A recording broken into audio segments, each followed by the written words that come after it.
You're listening to the Cyberwire Network, powered by N2K.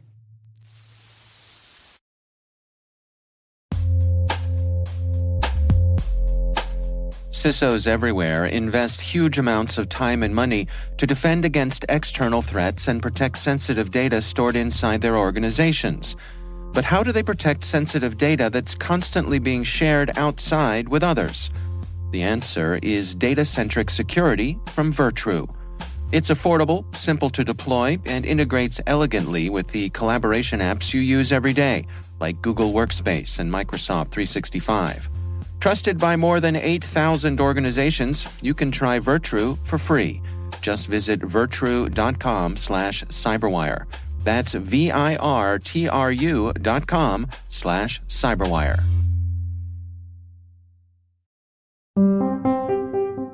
Hi, my name is Karen Worstell, and I am a senior cybersecurity strategist for VMware.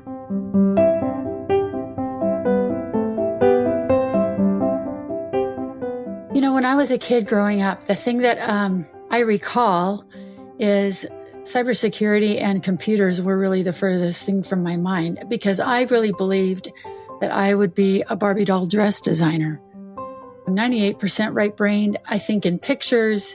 So yeah, for me, technology, that was something that my sister was going to do, and I was going to kind of pursue a different track. It just didn't work out that way.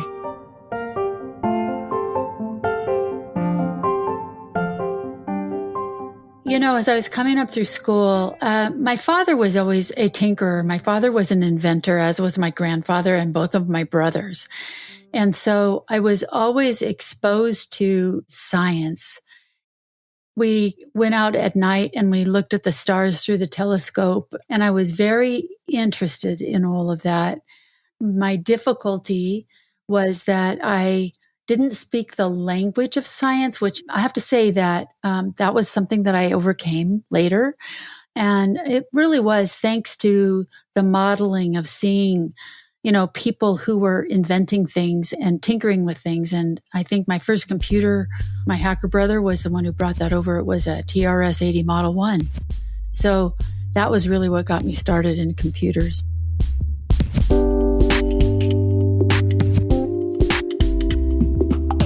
I was very dutiful about taking the courses in high school in science and chemistry and, you know, math and all of that. I was absolutely college bound. That was a non-negotiable in my family. So when I went to college, I was like, okay, I'll just keep doing this, not realizing that it was going to be an order of magnitude more difficult. I remember having the conversation with my father after the second quarter of school at the University of Washington, and I came back and said, hey, Dad, look, I have an idea for you, a proposal. I'm going to switch over to, you know, studying something in the social sciences. And he said, but who would pay for school?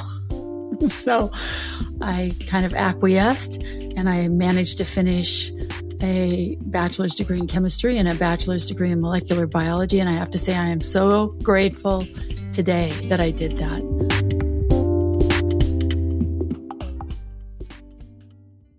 After I got my degree in chemistry is the day I found out I was expecting my first child.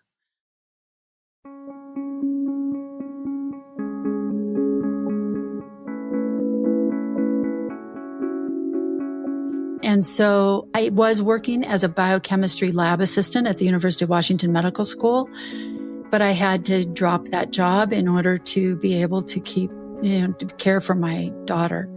And so I took quite a hiatus. And when it was time for me to go back to school, I knew I needed to get a job. And unfortunately, the whole biochemistry field had evolved in quantum leaps and bounds in the 5 years that I was sort of out of circulation in the work world. And that's when my brother came over and he said, sister, you need to learn to code. And I had never anticipated or ever contemplated doing any such thing.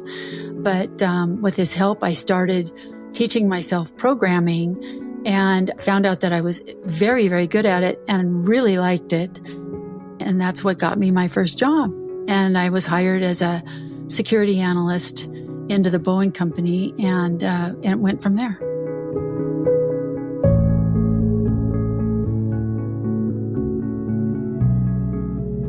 I developed a rule that I was allowed a pity party for 24 hours and then I had to get over it. I'll let myself, if I've really had a really rough event, and there's been a few of those on the Richter scale, like a 10 out of 10, I would give myself time to grieve whatever it was I needed to grieve, to kind of assess and learn what I needed to learn, but didn't allow myself more than X hours to feel sorry for myself and eat a pint of ice cream or whatever it was I needed to do. I would dust up and say, all right, what are we going to do now? And that's served me pretty well, I think. So I have a pretty fantastic job right now at VMware because it uses all aspects of my skill set. That is probably my favorite part of my job, is that I interface with other people. I'm a born people person, and hear what is going on with them, then internally to craft whatever it is that we need to bring to the table to help them achieve what it is they need to achieve. So there's that aspect of my job. I do a lot of media and a lot of talking to different people about the aspects of being a cyber pro that I think I really enjoy, because I get to talk about all the things that I've learned in my career, both as a cybersecurity professional and as a chaplain, and bring that to the table to say, here's how we're going to cope and how we're going to deal with some of the unique challenges that face cybersecurity pros. So yeah, I get to kind of be the people person, get to use my words, and I get to talk technology, and it's all the best parts.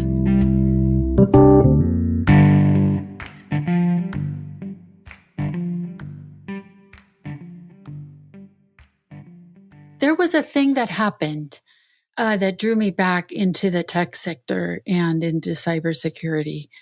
And that was as I was, a chaplain's role isn't only the patients and their families, it also is the staff.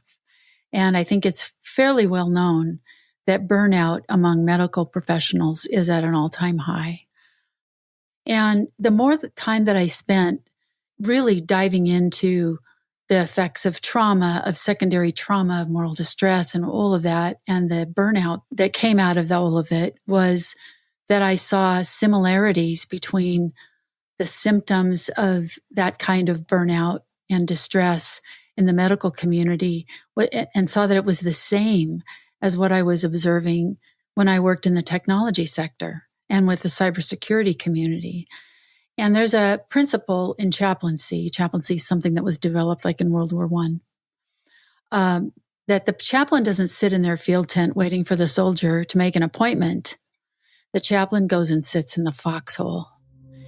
And that's when I realized technology was my foxhole, and that I belonged here, and in bringing what I had to bring to the table to make, to help the cybersecurity professionals who are here already stay in the game, because we need them. And this is not an easy profession. So that's why I'm back. Anyone coming up in this field or interested in this field in cybersecurity, I would say words of encouragement first, which is, this is the best field in the world. As hard as it is also the most interesting, and has afforded me personally opportunities I would have never had otherwise.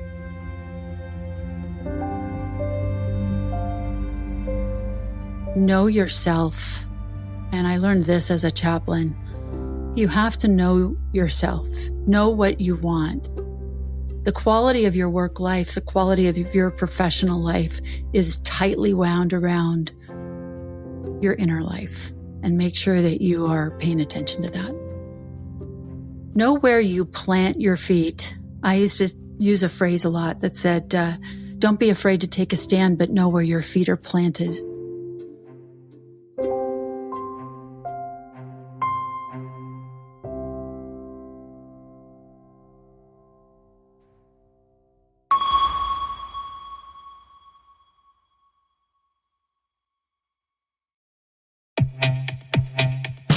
CrowdSec's CTI distributes IP reputation intelligence, allowing SOC teams and security analysts to obtain highly curated data on intrusion attempts, origins, and trends.